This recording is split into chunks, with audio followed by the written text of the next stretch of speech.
আসসালামু আলাইকুম। অনেকে মেসেজ দিয়ে জানতে চায়, স্যার আসলে কোন কাজটা শিখলে ভালো, কোন কাজটা সবসময় কাজ পাওয়া যায়। তো আমি একটু এক্সাম্পল দিই।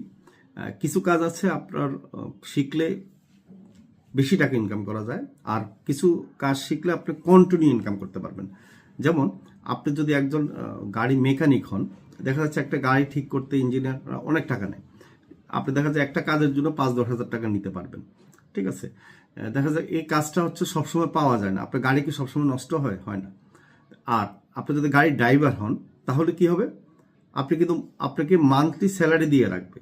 তার মানে কি, আপনার মাসে 20-25 হাজার টাকা টেনশন মুক্ত ইনকাম করতে পারবেন। তাহলে আপনি কোনটা করবেন?